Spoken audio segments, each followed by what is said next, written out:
Hello, and welcome to today's Students, Tomorrow's Talent. I'm Dakota Palicki. Today, we're talking with Lauren Runco, Strategy Officer for Military-Based Learning at Lumina Foundation, and Tanya Eng, Vice President of Veterans Education Success. Tanya, Lauren, welcome to the show. Thank you. Hi, Dakota. Excited to be here. Yeah, we're really glad that we have you in here, and we're talking about not only veterans, but service members and education generally. Yes. And Lauren, I'd love to just start with you. Why is this topic even necessary? Why are we talking about it today? Yeah, so it's a great question, and I think there's really there's some key points here that I want to touch on. The first is that we want to make sure that we're really connecting all of the high quality education and training that the military is providing to not just veterans after they've already separated from service, but also for service members as well, so that we're not leaving anything on the table. And so what I mean is we want to be opening up pathways for individuals while they're still in service to lots of different credentialing opportunities. I think it's also really important to note that the Department of Defense sees this as an important issue. They want to make sure that they can lift up a little bit about what's happening in the civilian community, in the military community. So let's not go recreate the wheel. Let's see how we can align. How do we make them more aware so that they can align? And they can also share with us the great work that they're doing in the space so we can learn from them as well. And it's about opening up pathways, opening up those on-ramps to different opportunities, both educational opportunities and employment opportunities. And I think the last point I really want to make is that beyond what I just shared, we have some new work that's coming out, one of which is a partnership with the American Legion, and we're actually going to be working with them. They're the only veteran service organization out right now focused on credentialing of service members and veterans, and so we're going to leverage all of their expertise in the space to develop a round table of experts so that we can see what's happening in the ecosystem and go out and build some new opportunities that way as well. So I think, some folks who are new to the conversation about making sure that service members and veterans have the kind of support in the education space that they need, one of the things that really surprises people is the actual size and scope. And we've talked before that, and correct me if I'm wrong, but the Department of Defense is the largest education institution in the United States. Is that accurate? Fair to say? Yeah, it's the largest education employer in the world. And with 1.3 million active duty service members getting high quality education and training daily, and another 200,000 service members that are transitioning into veteran status every year. So yeah, it's massive.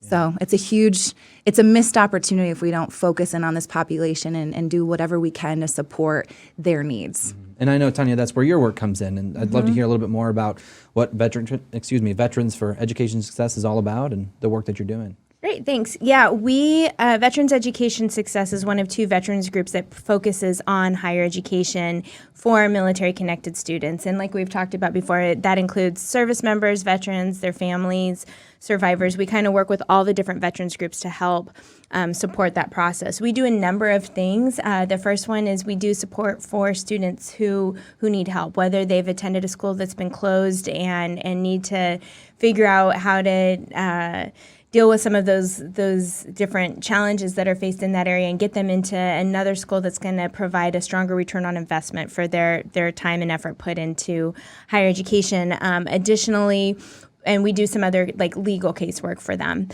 We also do advocacy for them on the Hill and then with other institutions of higher learning and just kind of throughout the country on helping ensure that military-connected students get access to high-quality education that's going to provide a strong return on investment for them and the taxpayers. They've worked really hard to earn these education benefits, and we want to make sure that they can be put to good use.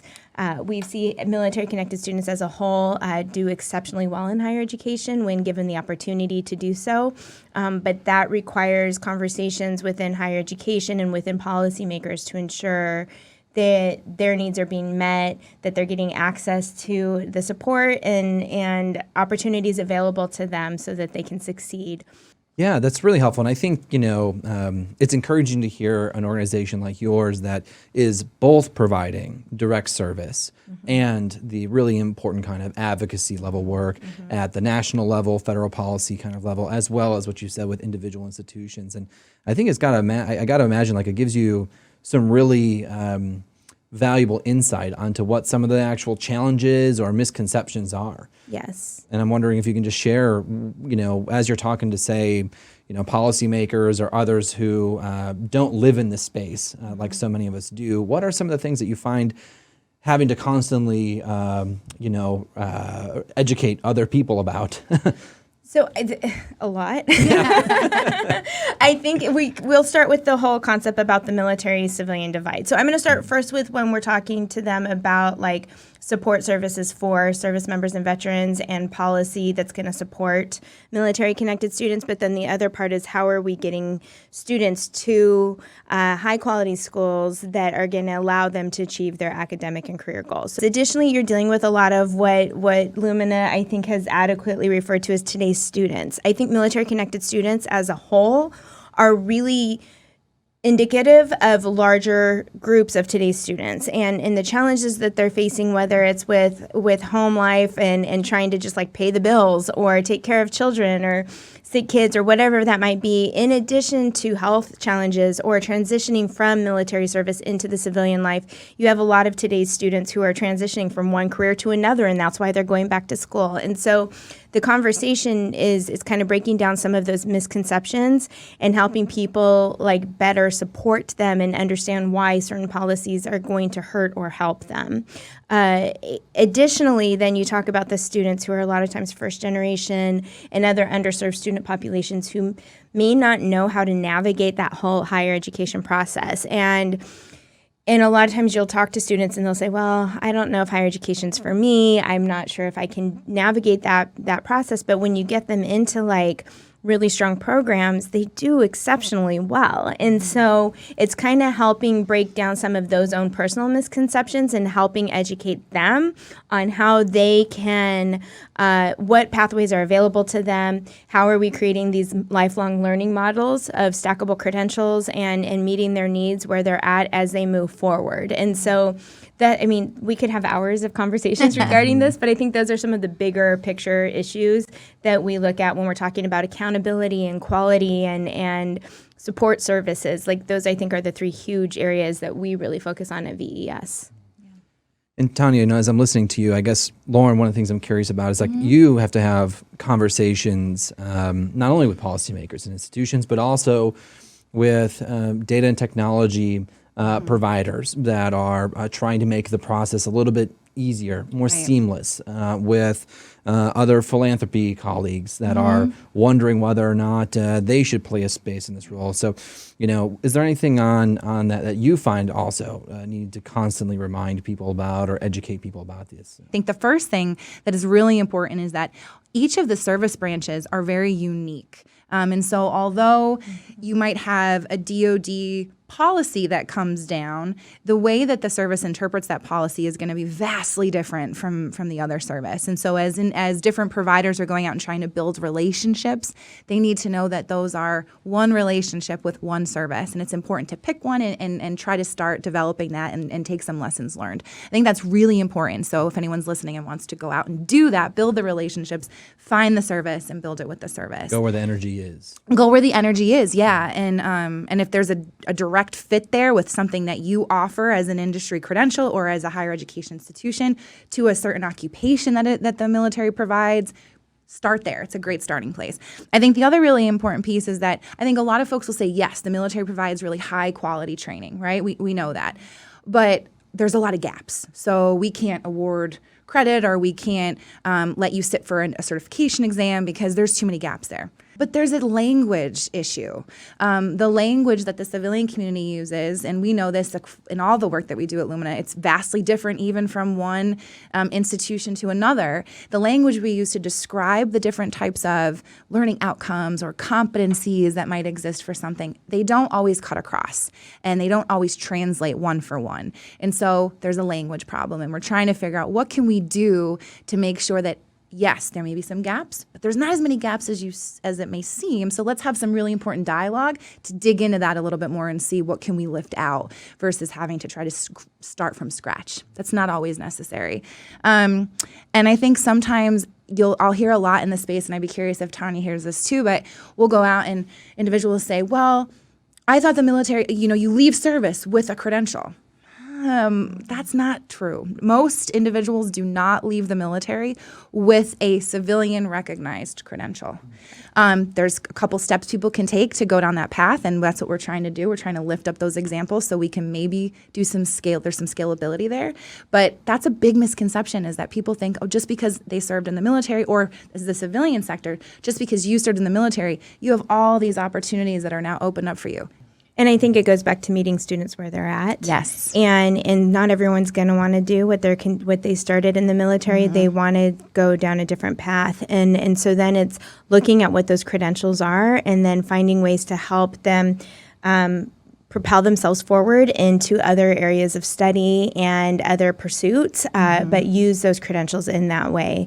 And so as we think about the future, I mean, we've already laid out a lot of challenges, challenges about whether, how to recognize learning that has happened in the military to some kind of civilian recognized credential. We've talked about the need for additional pathways that seamlessly bridge, service members into options post-service. We've talked about making sure that service members and veterans have the support that they need to make a meaningful transition.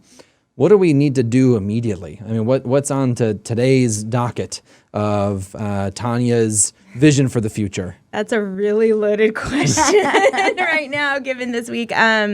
We need to address some things from a policy perspective. There are certain protections that need to be put in place to ensure the GI Bill benefits are going to where they need to be going and not putting the dollar signs on students' backs. And so I guess I'll touch on what pretty much almost all veterans groups are working on right now, which is closing the 90-10 loophole and allowing students access to high-quality education. So there's that piece from like a legislative perspective. From a non-legislative perspective, I think our focus is on how are we, again, like I talked about, working with schools to better support students through this process, and how are we building out those partnerships between military services and workforce and education. And I think that there's a lot of pathways between military and education and military and workforce, but the education and the workforce piece don't always talk to each other. And so we need to make this a bigger circle so that there's like, it's not such a straight path, but more of what is normal of life, a circle and a zigzag line. Well, this has been a really great conversation, and I'm very excited for our next segment here. Let's just take a quick break, and we'll welcome on our additional colleagues. Thanks so much for joining us. Thank you. Thank you, Dakota. Welcome back. I'm here with Tonya Ang from Veterans Education Success, talking about how to better support service members in their education pursuits. We're also joined by John Sullivan, Brandon Nivens, and Michelle Potier. As veterans and students, they know firsthand what's working and what needs to be fixed. First, thank you all for your service, and thank you for joining us today. Yeah, thank you. So we have a lot to talk about, and I honestly wish that we are just recording our time off air together because this is going to be a really great conversation. But Brandon, I guess just to start with you, I know that you're working towards an MBA right now, but that wasn't always the case, that the path hasn't been necessarily a straight line. Yep. Maybe tell us a little bit about what that path has looked like for you. Yeah, definitely.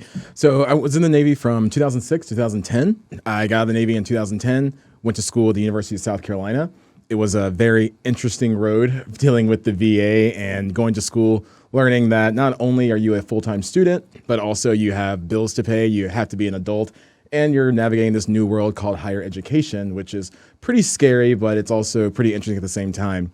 Long story short, a few things that I wasn't aware of at the time due to admin type things from the VA that kind of got in my way a little bit of pursuing my degree at USC. But the good news is now I am at another school, Southern New Hampshire University. I'm now completing my bachelor's, moving on to my MBA, hopefully go to Emory. That's a side note on that one. And it's just interesting seeing how my experience dealing with the VA at that time, I just want to use that to kind of tell people that are in my situation that it's not the end. You can still achieve all of your goals. It might take a different path than other people, but you can still do it if you just keep fighting for it. Michelle and Brandon, I feel like that's a common version. I know I had a little bit, Michelle, of just some information about just getting some benefits on time and how that can really impact your educational trajectory. Right. It's not just about getting it on time, but just a little bit of background. I did 13 years as a cryptologist, or in layman's terms, a code breaker. Got out, worked for about a year, and realized that wasn't enough to take care of me and my family. Decided to go back and pursue my degree. So I was in my 30s. Started out at a technical college, pursuing my associates in business, and then went on to University of Phoenix to get my bachelor's.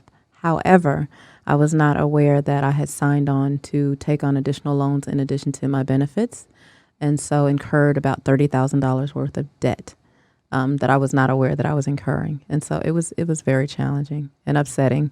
I had to fight for the degree because I had to take a leave of absence because of life happening, and went back and had to redo some classes and was accused of plagiarizing my own work. And so it was just some things that should not have happened. But creativity is the breeding, adversity is the breeding ground of creativity. So I persevered, I got my degree, but there were some challenges. John, as you've been thinking through this, I know you also had a career in the Navy. Mm-hmm. You now have a master's degree from Western Michigan, but I got to believe that there's some similar kind of anecdotes here. Yeah, I mean, so when you first get into a lot of the education stuff, especially as quickly as I had to do it, because basically I got out and I still had a couple months left of school and I didn't want to break the train, so I just kept going. But when you first get out, you're doing a culture transition. You're moving from where you've lived for several years. You're more often than not switching careers entirely. Mm-hmm. Like you're probably not studying the same thing you did in the military, because I'm tired of that. So you have to wade your way all the way through that. And then, I was returning back to campus as a 27-year-old walking on a cane, and I just felt awash in a sea of toddlers and with professors that didn't understand where I was coming from. So you have to adapt quickly or get washed away. And it makes it a really trying process, and that's all without adding on what's actually going on at home. So if you've got more things going on at home on top of that, it's a wild ride. Yeah, I think one of the things I've heard from higher ed institutions or from employers, they say, listen, we really like working with service members and veterans because they come with all these critical skills and information that was gained in the military, and they make the best kinds of students.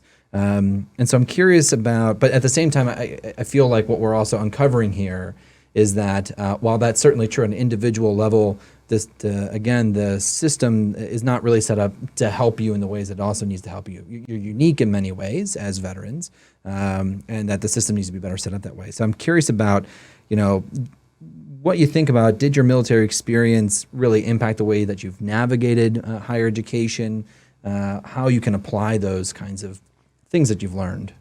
I believe how my military career, I'm not going to speak for these gentlemen, they can speak, but I'm pretty sure it'll be along the same lines. What the military did, it gave me the never give up attitude, and that changed how I navigated the challenges that I came up against.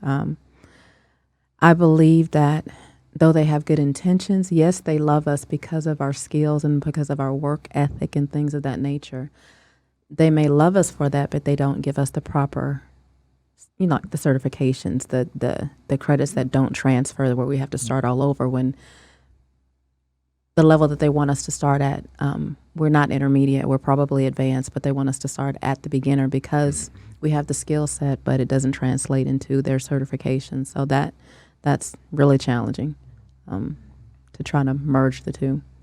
Kind of how Michelle was saying, I mean, my job, I was a personnel specialist. That's pretty much Navy HR. Like, you're running the Navy. It would have been nice that when I was out, I had an HR certification or something of the sort, instead of going back to school and people saying, oh, you worked in personnel. What is that? HR? So you want to go into HR as your major? No, I want to go into finance. Well, why don't you do HR? That's what you know. Well, if I know it, why are you acting like I've never worked in it? That was kind of one interesting thing that I found with the military and getting out of it with the certifications. Kind of, if all of you say that we're so special, we have all this great training, why are you treating me like someone who has never worked in the space before? Yeah, I was actually, we were just talking out in the lobby before we came in here. I tried to be an electrician when I got out. That's what I did for 8 years. I was an electrician's mate. And I went to a shipyard. I applied for a job as a marine electrician. It's what I'd already been doing. And I couldn't do it because I didn't meet the certification requirements. I asked what those requirements were. It was 8,000 hours of experience. I've been doing this for 8 years. How do I not meet that criteria? Oh, well, you didn't do the paperwork at the start with us, so that all that time is basically moot. I mean, it worked out. I turned around and went to their contracting office and landed a different gig otherwise. But, you do this thing for long enough, and if you don't know exactly how to navigate the system that not everybody brings up, and they don't tell you how to actually do it, and then there's so many moving cogs to it that half of that work gets lost. And then even if you tried to do a credential while you were in, it probably disappeared a couple of years before you got out. And it makes, if you did want to continue the career you were doing, it makes it more difficult. And then like you show up at a college and all my electrical training, they wanted to turn into part of a fire science degree, which I didn't necessarily understand that conversion, but that's what they wanted to do. So you just kind of, you get put in this place where I'm going to have to figure this out and survive, just like we did. And, I mentioned it at our talk this morning. I had a chief that told me once is, you've probably already survived the worst thing that's going to happen to you. So you just kind of push on, because the hardest thing you've done is probably over already. It kind of starts the cycle. It's kind of, Yeah.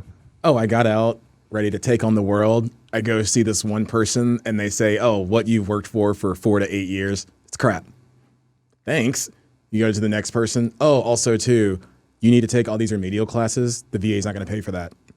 Thanks. So you're batting 0 for 2 already. It's kind of like, let's see what keeps going here. And it's like, oh, by the way, here's $30,000 in loans that you need to take out as well. Right. It's like, I never thought about it that way, but you're totally right.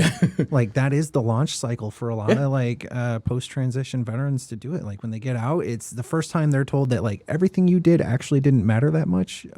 So here's the new path you got to take. Good luck, loser. That's how it starts for a lot of people. It's trying to fit a square peg into a round hole. And so there's two things that you're hearing. First is that they're not fully acknowledging your training when you're going to use it. Mm-hmm. But then they're forcing that training when you're not wanting to use it. And so it's like you're kind of backed into a corner. But also what I hear from you guys a lot is the resiliency piece. Mm-hmm. Like it's perspective that a lot of people don't have. And I think that's so valuable. And I wanted to like kind of give accolades to you guys on that. And something that I think higher ed in general and different people forget is that perspective that I think a lot of military connected students bring. And that's something to be proud of and something that I wish a lot more people had. We're also, we've been to war. Mm-hmm. We are not children. You do not have to put kid gloves on for us. We're relatively tough. At the minimum, we've survived boot camp. There's probably very little things that you could do that would hurt our feelings. Just let us get in the room and do what we came to do. Tell us how to do it if we're not doing it right, and we'll probably be okay. But it's that the clear instruction, the clear direction, and even worse is, I don't want to be treated like the 18 and 19-year-olds in the room. I'm a grown adult with a career behind me already. Please treat me as such. Like I had a professor that was the same age as me, and I was still treated like a child. And I don't need that. I'm not fresh out of high school. My parents didn't kick me out of the house. I'm here on purpose, So it's different. And so going back just a little bit, we had kind of gotten on this, that they hadn't, allowed you to recognize the training and the experience that you had. Mm-hmm. And I'm hoping you can get really specific here and tell me who is the they, because I heard a little bit of like, when they didn't recognize my learning.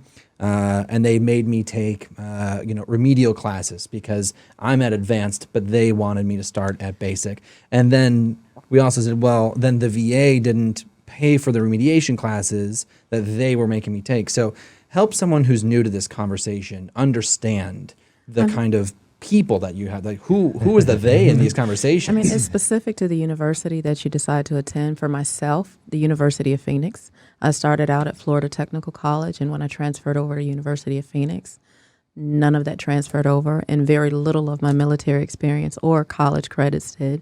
So I started all over again.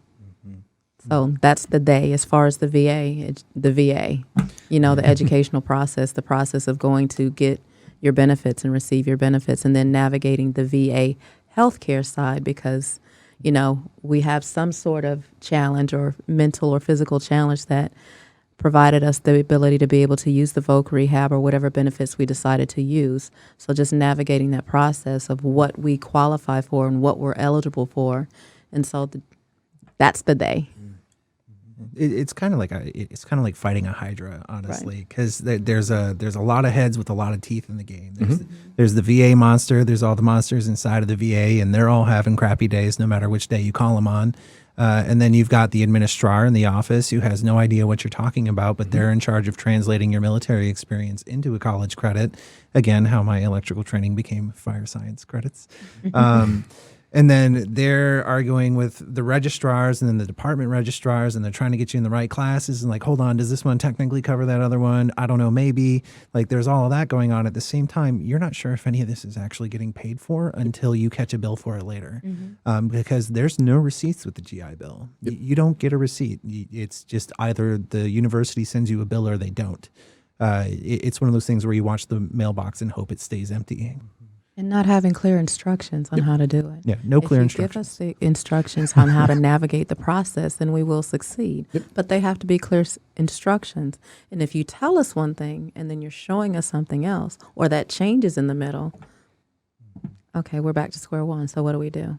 No, Sorry, go ahead. I was gonna say my they. It was the financial office, Right.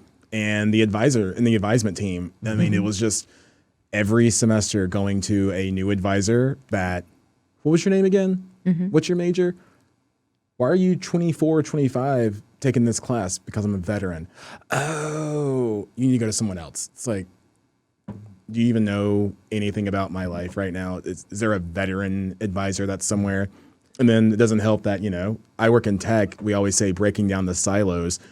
In higher ed, you have the finance team that only talks to finance. You have the advisement team that only talks to the advisement and registrar team. Then you have, the disabilities office that God only knows what they're off doing. And it's kind They're of, probably not even on campus. Yeah. They're like at a structure 2 miles away. You hear like every that. day, oh, you need to take this to your VA certification rep, and then you need to turn around and take it to the disabilities office. You really do become a party of one trying to fight all these different entities. I know Michelle said you have the VA education, that's one beast all to in itself. Then you have VA healthcare that doesn't talk to VA education ever. They're telling conflicting things, and then, oh yeah, we need your stuff from your school. Well, how come someone didn't send it in? Sorry. So I think the one of the things I'm hearing, right, is that clearly you all, there's been substantial challenges and obstacles that shouldn't exist that do. And you all have found your way through this, despite all these things. When you're talking to a service member who is thinking or about to transition, or a fellow veteran, what's your advice to them? I mean, what's your advice to them? And also, while I'm at it, what's your advice to someone else who could be in a position to make the change? To be in a position to make the change, as I stated earlier today, have an allocated persons that are familiar with the veteran and the service member or the active duty process to be able to sit down with them and walk them through that process. A veteran advisor, I believe Brandon said it, Yep. Specifically for those that are coming into the higher learning and have no prior knowledge of it. But also, when there are challenges, have a mentor, because we do well with mentorship, because that's basically how the military is set up, is mentorship, peer-to-peer. We are more apt to listen to another veteran than we are to someone that has no idea what the military is about. Yeah, that peer-to-peer thing, like it's nothing personal. You guys just don't know what you're talking about. Honestly, it's not that you don't know how the process actually works or how things should be done. You don't know how we work. You don't know what you're talking about, and all the empathy in the world is not going to save you from that. So just be direct with us if you can. That's what we want. Just tell us what to do, or at least point us in the right direction with some wiggle room to figure it out. But the mentorship part is really important. That's built into the culture. That's how you advance. That's how you It's how you start is they give you a mentor or somebody that trains you. And then when you hit the middle ground, you're still trusting that person and you're training the person that's coming ahead of you. And eventually you're just training everybody underneath of you, you know? And it's not the college's job to understand that I was once in charge of training 90-some people and maintaining 3 crafts and doing 8,000-some maintenance checks a month. Like, that's not their job. But what they need to understand is I've been a trained leader. I need to be led now. This is a position where I can't lead anymore. I need somebody to look up to and show me where I'm going. And without that, it makes the process that's already complicated and hard and has too many moving parts and lots of hands in the pot. It makes all of that twice as difficult. I would say at the minimum twice. Very minimum. And I feel like as someone who has led for a very long time and who has felt almost somewhat more in control, coming and asking for help and asking for someone to lead you and to guide you and all of that is a big step on your part. Like, that would be hard for me. Like, that is hard for me to ask for help like that and it, or no. I don't know. For me, not really. Just because I was in the engineering world of the Navy, and that's just hard work all day. Everybody's just doing their best to stay awake and get the job done. So you get used to that kind of thing, and it's more important that you know who can lead you through the process than to necessarily know how to do the process. So you just kind of get used to that. Is you know who's responsible for what, who can tell you how to do it, that kind of thing. So it's not even asking for help necessarily. It's going to the right source of information who can point you down the correct path. In the Navy culture, at the least, asking for help is built into the system.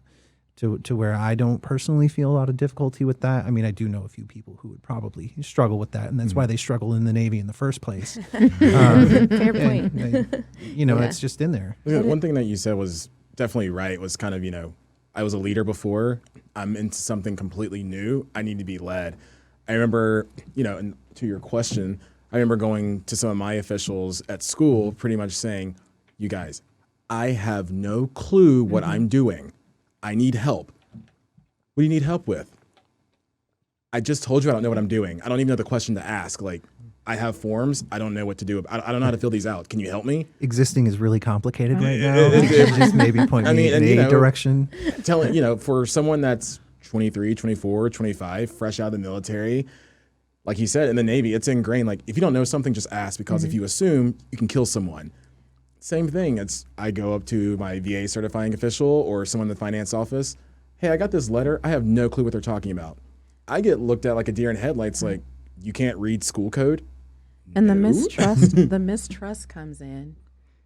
It was more challenging for me to ask for help after the military, because in the military we ask and we get correct answers. Oh, I guess that's fair. But when you get the wrong answer, the mistrust comes in, and then you don't trust, and then you it's like, okay, well, I'm going to figure this out on my own, because that's what we're trained to do, push through, meet the objective no matter what. And so and that's where the breakdown begins. And I would tell someone, definitely a colleague of ours that's brand new to this, find a mentor.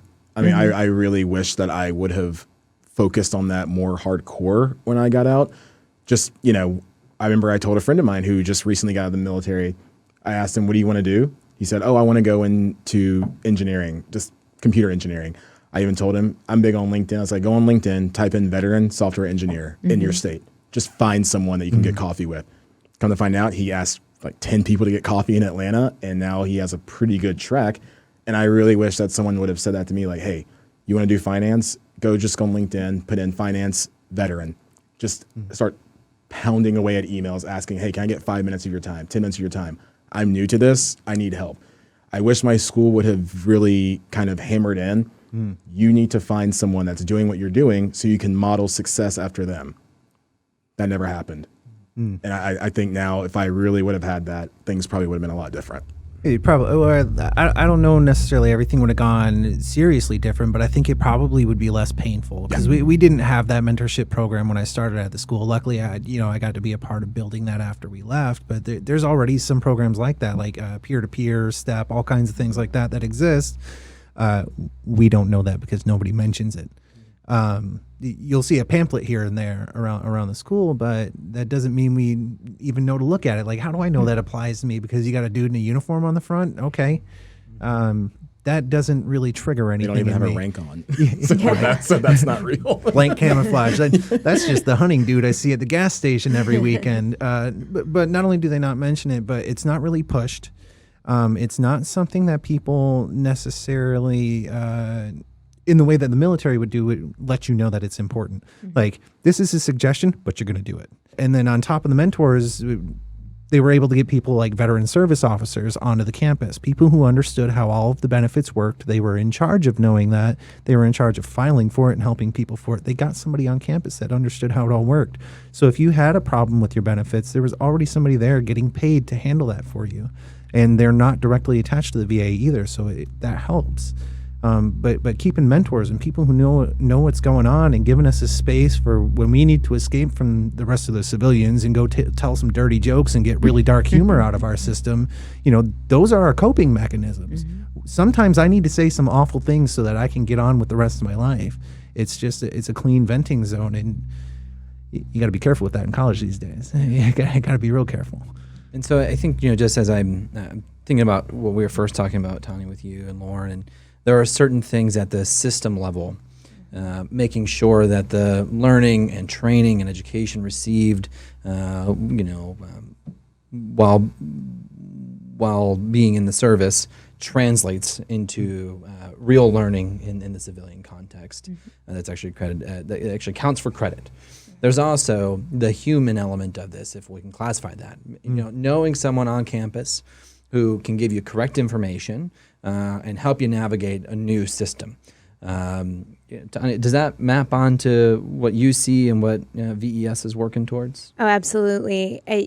I've worked in this space specifically with providing support for military-connected students for almost 10 years now, and everything that they've said is right in line with everything I'm hearing at a national level, and that is the need for that one person that any student veteran can go to, that they know that they can trust and that can guide them effectively and get them connected to the right offices and advocate on their behalf, but also teaching the student how to advocate on their own behalf.